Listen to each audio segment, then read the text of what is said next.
Hello friends, welcome to my YouTube channel. दोस्तों, आज हम बात करेंगे स्टैटिक इलेक्ट्रिसिटी के बारे में। चूँकि हम ऑयल एंड गैस सेक्टर में काम करते हैं तो हमें नॉलेज होना चाहिए स्टैटिक इलेक्ट्रिसिटी क्या है। क्योंकि हम टैंकर लोडिंग ऑफ लोडिंग करते हैं या प्रोडक्ट पाइपलाइन के अंदर आता है। टैंक के अंदर हम प्रोडक्ट को रखते हैं ताकि उसको सेल किया जा सके। तो स्टैटिक इलेक्ट्रिसिटी हर जगह प्रोड्यूस होता है। तो इस स्टैटिक इलेक्ट्रिसिटी होता क्या है, पहले हम जान लेते हैं। तो इसका सिंपल आंसर है कि imbalance between negative and positive charge in any object. कोई भी ऑब्जेक्ट है उसके अंदर निगेटिव और पॉजिटिव चार्ज जब भी दोनों उसके अंदर प्रोड्यूस होता है और दोनों एक दूसरे से अलग होता है, जब भी रब होने के बाद तो वहाँ पे एक चार्ज प्रोड्यूस होता है जिसको स्टैटिक चार्ज बोला जाता है। तो इसका आंसर है between negative and positive charge. Okay, दूसरा क्या है कि these charge build up on the surface. Surface का ऑब्जेक्ट, जो भी ऑब्जेक्ट है उसके अंदर ये बिल्डअप होता है और वो एक जो रिलीज करता है वही हमें स्टैटिक इलेक्ट्रिसिटी कहा जाता है।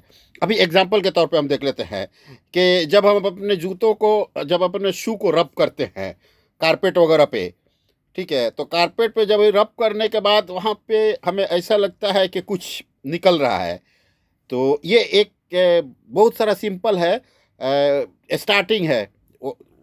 उस जगह पे आपको बहुत ज़्यादा नहीं मिलेगा लेकिन थोड़ा आपको एहसास होता है कि कुछ आ रहा है। अभी दूसरा हम जान जान लेते हैं कि कोई भी मेटल डोर, जब भी हम किसी रूम के अंदर जाते हैं मेटल डोर टच करते हैं तो आपको एक झटके सा फील होता है, वही स्टैटिक इलेक्ट्रिसिटी है।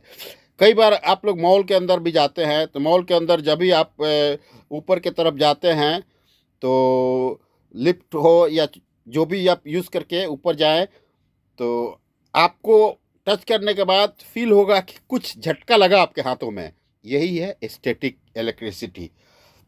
आपने कंबिंग किया, बालों को कंघी किया, कंघी करने के बाद वहाँ पे जो फ्रिक्शन के बाद जो एक चार्ज निकलता है वही है स्टैटिक इलेक्ट्रिसिटी। जो हमारे पॉजिटिव चार्ज है हमारे बालों से निकलता है। अभी ये क्या है, मोस्टली ये क्या है, लिक्विड और सॉलिड जो भी फ्लो होता है पाइपलाइन के अंदर उस उससे निकलता है। अब ये कैसे निकलता है, जब भी वो मिक्सिंग होता है, पोरिंग होता है, पंपिंग होता है, फिल्टरिंग होता है, एजिटेटिंग होता है, इन तरीक़े से जो भी होता है स्टैटिक इलेक्ट्रिसिटी जेनरेट होता है।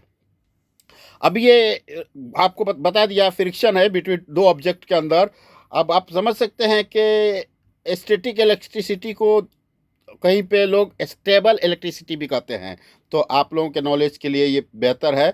अभी हम एग्जांपल के तौर पे हम जान लेते हैं कि टैंकर और लोडिंग जो करते हैं उसमें हो गया, moving materials in large reactors और वेसल है, इन जगहों पे हो गया। बैलून, अभी आपको एक और बेस्ट एग्जांपल है जो आप कहीं भी देख सकते हैं। एक बैलून आप लेना है और अपने बालों के पास टच करना है तो आपको लगेगा कि वहाँ से कुछ जेनरेट हो रहा है। जो जेनरेट हो रहा है उसी को स्टैटिक इलेक्ट्रिसिटी कहा जाता है। अभी खतरा क्या है स्टैटिक इलेक्ट्रिसिटी से, हजार्ड्स हम जान लेते हैं। उसमें सबसे पहले हजार्ड्स है फायर एंड एक्सप्लोजन का। Static electricity major cause of fire and explosion. Electricity भी है जो स्पार्क जनरेट करता है, जो फ्लेमेबल और कंबस्टेबल एरिया में है, इस वेपर के आसपास होगा और उसको इलेक्ट्रिक्यूशन होगा लोगों को, क्योंकि जो भी इससे टच होगा, फायर होगा या इलेक्ट्रिसिटी जो भी स्पार्क जनरेट होगा वो एक आदमी को मारने के लिए काफ़ी हो सकता है अगर उसने फ्लेमेबल और कंबस्टेबल के साथ मैच कर गया।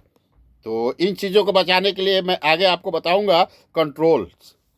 कंट्रोल्स में क्या है, ग्राउंडिंग। कोई भी इक्विपमेंट आप यूज़ करते हैं आपको ग्राउंडिंग जरूर करना है, अर्थिंग जरूर करना है। दोनों सेम है, ग्राउंडिंग और अर्थिंग दोनों सेम होता है। एक यूएस और एक अमेरिका। अमेरिकन लोग अर्थिंग और यूके लोग उसको ग्राउंडिंग, तो दोनों सेम है। तो ये हमें कोई भी इलेक्ट्रिकल चार्ज को ख़त्म करने के लिए ग्राउंडिंग करना है और वही ग्राउंडिंग होगा जो हमारा कंट्रोल होगा। जो भी उसके अंदर चार्ज होगा वो ग्राउंड के अंदर चला जाएगा।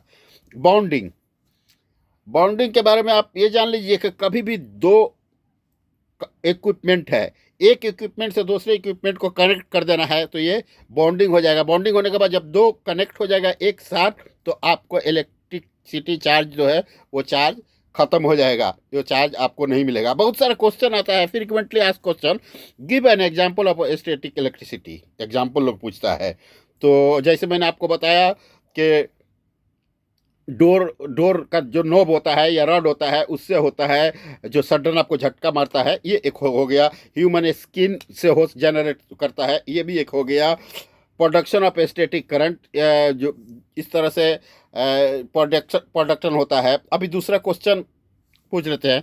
मैंने आपको ऊपर सारी चीज़ें बता दी हैं कि कहाँ कहाँ स्टैटिक इलेक्ट्रिसिटी जनरेट होता है, लेकिन ये क्वेश्चन ये लोग एक क्विज बनाया हुआ है कि how does static electricity affect the human body, ये अपने जिस्म को हमें क्या तकलीफ दे सकता है। तो आपको मैंने बताया फायर एंड एक्सप्लोजन का इन्होंने क्वेश्चन जो बताया है, लेकिन इससे क्या है कि ये बहुत बड़ी तकलीफ आपको नहीं होगी, लेकिन अगर आपको लॉन्ग टाइम ऐसा रहा तो तकलीफ हो सकती है। सो इससे बहुत तकलीफ है नहीं, लेकिन नहीं है, लेकिन फायर एक्सप्लोजन होने के बाद आदमी को प्रॉब्लम आ सकता है, प्रॉपर्टी लॉस हो सकता है, पर्सनल इंजरी हो सकता है, और भी बहुत सारी चीज़ें हो सकती है।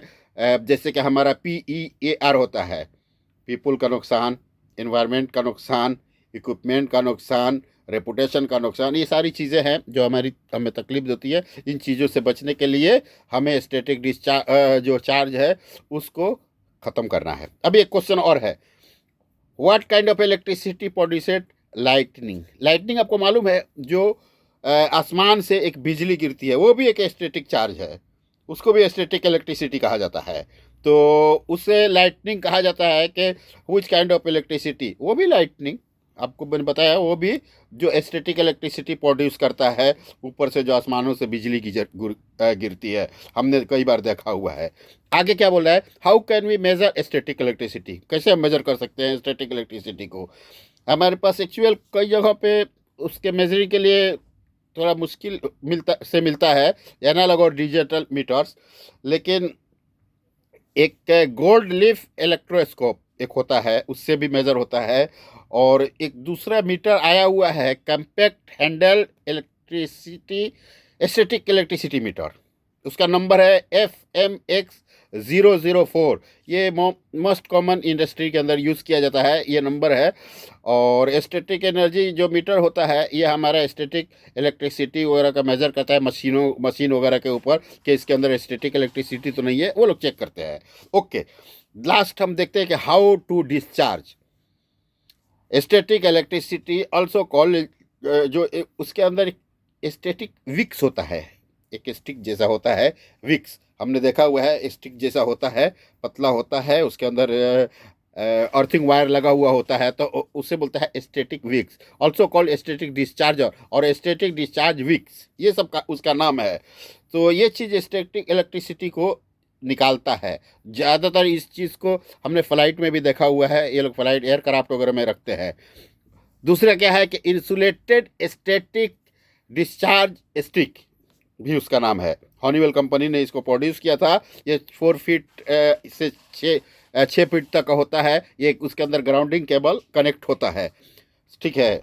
Remove static charge after de energizing a circuit, कोई भी सर्किट होगा तो आपको स्टैटिक चार्ज निकालना है for workers safety, improve workers safety. जो भी हम सर्किट से निकालेंगे तो वर्कर्स की सेफ्टी होगी। इसका निकालने का तरीका क्या है, जब एज पर माई एक्सपीरियंस हमने देखा है कि जब भी स्टैटिक चार्ज उसके अंदर होता है तो वो जो रड होता है, उस रड को जो चार्ज है वहाँ पे टच करते हैं, और वहाँ से टच करने के बाद जो अदर एंड है उसको ग्राउंडिंग का जो हमारा पास बस बार लगाते हैं, उस बस बार में टच करते हैं। बस बार में टच करने के बाद वो जो उसके अंदर जो भी स्टैटिक चार्ज है वो फिनिश हो जाता है। तो ऐसा फिनिश होने के बाद क्या होता है कि कोई भी आदमी जाएगा उसे शॉक लगने का चांस नहीं है। आपके घरों में भी अगर ऐसा है, अगर आपको शॉक लगता है तो बहुत इजी है आपके घर के लिए, मैं बता रहा हूँ, और ये मेरा एक्सपीरियंस है, मैंने किया हुआ है।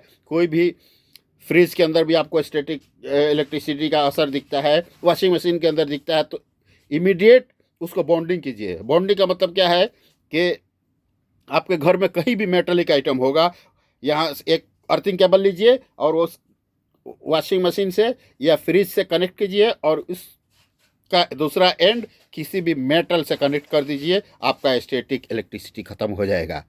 सो फ्रेंड्स, ये मैंने प्रैक्टिकल भी बताया और जो किताबों से मैं पढ़ा हूँ वो भी बताया, आपको अच्छा लगेगा। आप लोगों से रिक्वेस्ट है कि मेरे वीडियो को लाइक करें, सब्सक्राइब करें, अपने दोस्तों के साथ शेयर करें और बेल आइकन ज़रूर दबाएं, ताकि आपको हम मेरी कोई भी नई वीडियो आए तो आपको मिल जाए और आप अपने दोस्तों के साथ उसको शेयर भी कर सकते हैं और उससे आपको कुछ फ़ायदा भी हो सकता है। आपका कोई क्वेश्चन है कमेंट सेक्शन में आइए और मैं आपको रिप्लाई दूंगा। Thank you very much friends.